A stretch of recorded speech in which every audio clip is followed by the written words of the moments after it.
I wish to have this case completely dismissed. Well, everybody feels that way. Everybody else who wants their case dismissed, raise your right hand. Yeah, that's unanimous. So that's not up to me. But the question is, I'm willing to appoint counsel for you, but you've represented to me at each stage you wish to represent yourself. You may be the first person in my 21-year career that objects to having all the felony charges dismissed for a plea to a $200 fine. Nonetheless, you object. I object to the fact that it's been labeled as counterfeit. All right, well, they're just willing.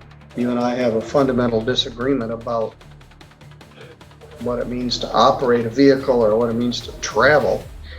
But if you want this matter to be over with, you can enter a no contest plea to no valid operator's license. If you want to reap the whirlwind, we can have a preliminary examination next Tuesday afternoon. You could be done with this for $225. And so we'll be next Tuesday, sworn testimony in court regarding this matter. You wish to not have counsel, and we'll continue that. Jensen here, who's unrepresented. Mr. Jensen, would you come up and have a seat? Josh, you kind of inherited this. Mr. Jensen was originally charged with traffic violations. The matter was set for a jury trial for August 16th, I believe it was. We had summoned jurors and we were ready to proceed. Earlier that week, I believe August 14th, Mr. Marvin filed a felony complaint based on the same set of facts. So the matter was set for a pre-exam conference. Mr. Jensen has made every court hearing. But he did express that he wants to represent himself. I offered to appoint counsel at each stage of the misdemeanor proceedings, and again in this case, but he declined. So, Mr. Jensen, you still wish to represent yourself in this matter? I wish to have this case completely dismissed. Well, everybody feels that way. Everybody else who wants their case dismissed, raise your right hand. Yeah, that's unanimous. So that's not up to me. But the question is, I'm willing to appoint counsel for you, but you've represented to me at each stage you wish to represent yourself. I do not wish to have any counsel. All right. Well, then let's talk about where we are. Where's the complaint?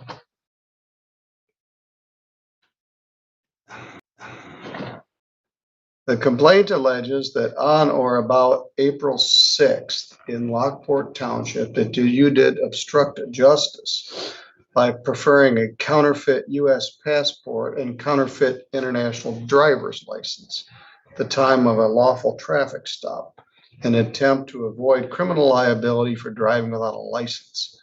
The way that is charged, it is a felony punishable by up to 5 years imprisonment and a fine of up to $10,000. The second count is possession of a reproduced, altered, counterfeit, or forged chauffeur's license, operator's or chauffeur's license. That's a misdemeanor punishable by up to a year in jail and a fine of up to $2,000. Count 3 alleges that you had no valid operator's license, plain old no ops. They're also charged with a civil infraction of no proof of insurance. And I object to those. I object to that being labeled as counterfeit on all of those documents. All right. Mr. O'Bear, do you have any instructions here or a plea offer? Or? So the offer would be if the defendant wanted to plead to count 3, operating with no license. It's the 90-day misdemeanor. We would recommend fines and costs.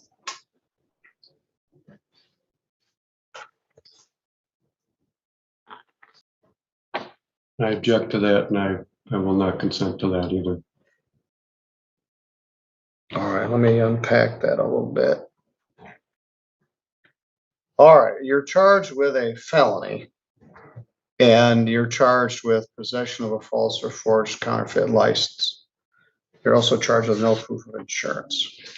Prosecutor would dismiss all of those charges if you plead to no valid operator's license with a fine and cost. You may be the first person in my 21-year career that objects to having all the felony charges dismissed for a plea to a $200 fine. Nonetheless, you object. I object to the fact that it's been labeled as counterfeit. All right, well, they're just willing to dismiss that charge. The allegation in count 3 is that you were operating a vehicle on a public roadway. Jensen's facing 5 years in prison. The prosecutor just offered to make it all disappear for $225. Most people would take that deal before the judge finished talking, but Jensen can't.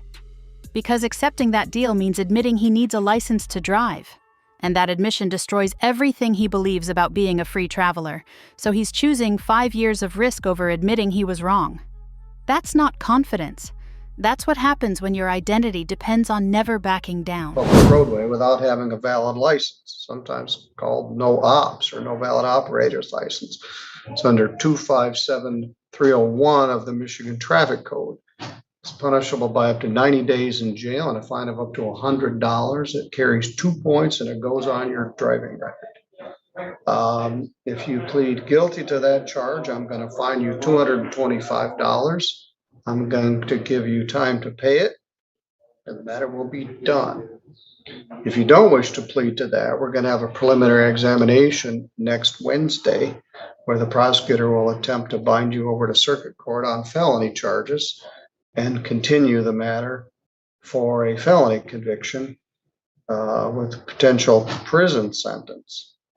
So his offer is to just be done with all of it for a plea to no valid operators. That's, I frankly was kind of surprised by the generous offer, but that's what it is. So our options are to plead to having no valid operator's license. You could even plead no contest. You can plead no contest. You don't admit what happened, but you also don't deny what happened. You would allow or accept that a conviction will enter. You and I have a fundamental disagreement about what it means to operate a vehicle or what it means to travel. But if you want this matter to be over with, you can enter a no contest plea to no valid operator's license. If you want to reap the whirlwind, we can have a preliminary examination next Tuesday afternoon regarding the matter. What would you like to do, Mr. Jensen? I don't accept any of that. All right, the matter will be set for prelim. And just to make it clear, this would be the third time that a charge of no operator's license has been levied against me, and I'm standing against it because those documents are valid, and I object to them being labeled as counterfeit. Find out next week. So that will be Tuesday, September 5th at 1 p.m. Prelim. All right, your bond is continued. You're free to go. And just a reminder of the civil case that is ongoing, and those who are named in that, yourself and Mr. Marvin as well.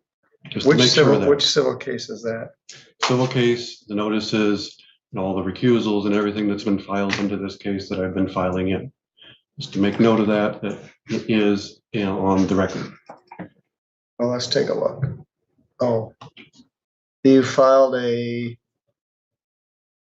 August 28th, which is yesterday. I got this. I didn't see it. Objection to the report and recommendation in the matter of civil case. You filed this in federal court? This was done in a federal court, has a federal case number on it. And all the defendants are listed All right. along with the notice. Oh, it's great pleadings. It cites Abraham and the Book of Nations and a bunch of other Jabberwocky. But it has been filed in the federal court. All right, that's all a matter of record. It's in the file. And you've even got Hebrew letters in here. Okay, I'll see you next Tuesday at 1 o'clock. Yes? Yes? I'm Mr. Jensen's transportation. Yes. And on the 5th, my wife has chemo, and I have to take her to that. Is there a way that we can put it off to the following week? If that's all right with Mr. Jensen? That would dump the matter on Judge Pattison, which I'm sure he would greatly dislike. So I'm sorry, but we'll leave it for that date. It would be the 6th, that would work. I'm open to any date at this point. We schedule things at certain times and everything affects everything else. I understand. So no, it's next Tuesday. You could be done with this for $225. And so we'll be next Tuesday, sworn testimony in court regarding this matter. You wish to not have counsel, and we'll continue that. I'll make further record. At this point, I'm declining to recuse myself. This is just a straightforward matter. All right, next Tuesday, 1 o'clock. You can make your way here somehow. Do you need a bus pass? I'll give you that. All right, you're free to go. Kirk Jensen walked into court believing the system had no power over him. He brought a federal filing filled with references to Abraham and Hebrew letters. He called himself a traveler, not a driver. He rejected every offer, every warning, every exit ramp the judge gave him. And now he's headed to a preliminary examination that could bind him over for felony charges carrying 5 years in prison. Here's what sovereign citizens miss. The law doesn't care about your philosophy. It doesn't debate whether you're traveling or driving. It asks one question: do you have a license? Jensen could have walked out today with a $200 fine and no criminal record. Instead, he's gambling everything on documents he insists are valid, documents the prosecutor labeled counterfeit. The judge even mentioned this is the 3rd time Jensen's been charged with no operator's license. 3rd time, which means he's had 2 previous chances to learn this lesson, and he's chosen his beliefs over the outcome every single time. His friend in the gallery just asked to reschedule because his wife has chemo. The judge said no. Because Jensen already delayed this case once. It was supposed to be a jury trial in August until the prosecutor filed felony charges 2 days before trial. The system's patience is gone. Sovereign citizen cases always follow the same pattern: confident refusal, paperwork that sounds legal but means nothing, then consequences that feel sudden but were completely predictable. Jensen had multiple chances to make this go away. He refused every single one. Now he's one hearing away from finding out exactly how much power the system he doesn't recognize actually has. If you want to see what happens when belief systems collide with legal reality, cases like this are worth watching.